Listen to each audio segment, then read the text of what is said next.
La révolution ne s'arrête pas là. Demain, c'est au tour des objets d'être connectés. Ces appareils, ce sont malgré tout des micros installés de façon permanente à domicile. On est entouré de produits connectés. Il y en aura entre 50 et 80 milliards en 2020, c'est-à-dire demain. On peut être à une distance suffisante pour réaliser une attaque sans être détecté et avoir tout de même accès à l'enregistrement de ce qui se passe dans la pièce. Il est clair que les objets connectés sont aussi là pour nous espionner.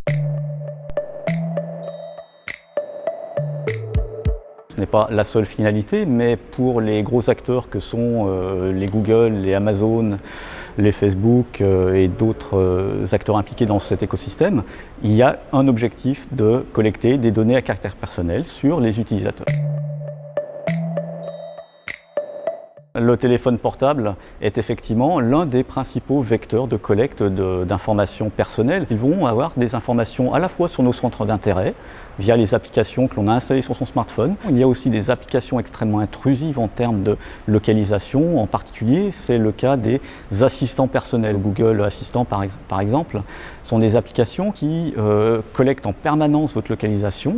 Et on avait, il y a 3-4 ans en arrière, fait des tests où on avait vu qu'on était localisé en permanence toutes les 5 minutes, 24 heures sur 24, y compris pendant la nuit. Et quand je commençais à me déplacer, c'était même toutes les minutes que j'étais localisé. Ils sont activables en permanence par le biais de cette petite formule magique, OK Google par exemple. Et je pense qu'on peut faire confiance aux fabricants qu'en dehors de ces séquences où l'enceinte connectée est activée, on peut espérer que ce ne soit pas le cas, parce que ce serait quand même risqué, très risqué de leur part que de nous écouter en permanence. Maintenant, si le téléphone, si l'enceinte est piratée, là on peut imaginer d'autres choses évidemment.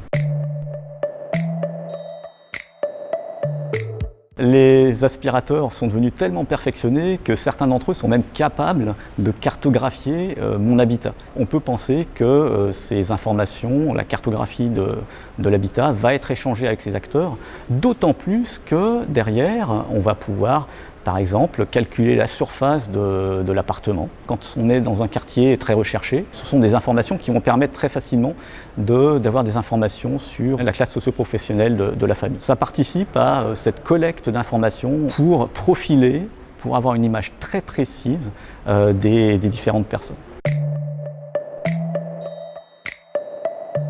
2 ans en arrière, la CNIL a identifié des problèmes majeurs de sécurité sur certaines des peluches de Noël. Certaines d'entre elles manquaient complètement de sécurité. Il était très facile pour quelqu'un à proximité d'écouter les communications, le dialogue entre l'enfant et la peluche.